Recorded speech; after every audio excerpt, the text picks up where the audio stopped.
महाराष्ट्रातील प्रत्येक अपडेट जाणून घेण्यासाठी आजच मेट्रो रायगडच्या सोशल मीडिया प्लॅटफॉर्मला लाईक, फॉलो आणि सबस्क्राईब करा.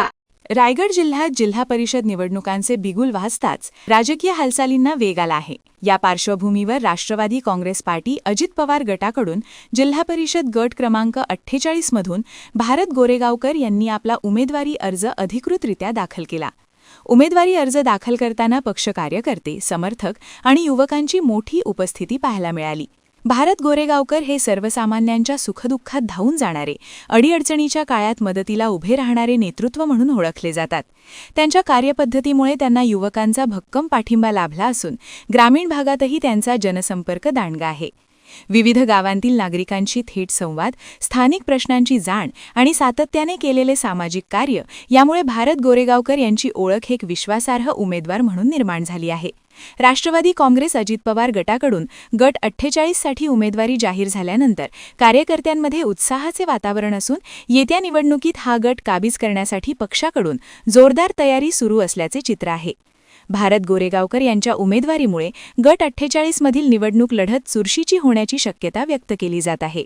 परिषदेसाठी जी सार्वत्रिक निवडणूक होते, या निवडणुकीमध्ये माणगाव तालुक्यातल्या 48 गोरेगाव या गटातून राष्ट्रवादी काँग्रेस पक्षाचे सर्व आमचे आधारस्तंभ आणि प्रदेशाध्यक्ष रायगड आणि रत्नागिरीचे कर्तव्यदत्त खासदार सन्माननीय सुनीलजी तटकरे साहेब यांच्या आशीर्वादाने महाराष्ट्र राज्याच्या नामदार आदिलताई, माजी आमदार अनिकेत भाई आणि राष्ट्रवादीचे कार्याध्यक्ष आणि राष्ट्रवादीच्या सर्वच श्रेष्ठ पदाधिकाऱ्यांनी आज मला राष्ट्रवादी काँग्रेस पक्षाकडनं गोरेगाव गटातून ही उमेदवारी दिलेली आहे आणि मी माझा उमेदवारी अर्ज आज या ठिकाणी दाखल केला. गोरेगावमधले आमचे मार्गदर्शक सन्माननीय दिलीप भाई, आमचे बंधू जुबेरभाई अब्बासी सरपंच, आसादजी पती, चंद्रकांतजी गोरेगावकर, विनोदजी बागडे, अक्षय पवार आणि माझे अनेक सहकारी आहेत.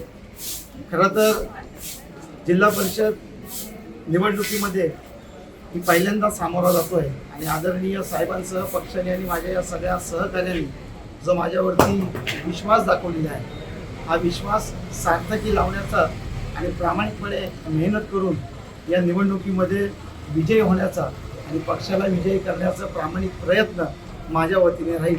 आपण सर्व माध्यम आणि पत्रकार माझे मित्र आहात, बंधू आहात, स्नेह आहात, या सर्व काळात आपलं सहकार्य राहील अशी देखील अपेक्षा व्यक्त करतो. Subscribe now and press the bell icon. Never miss an update.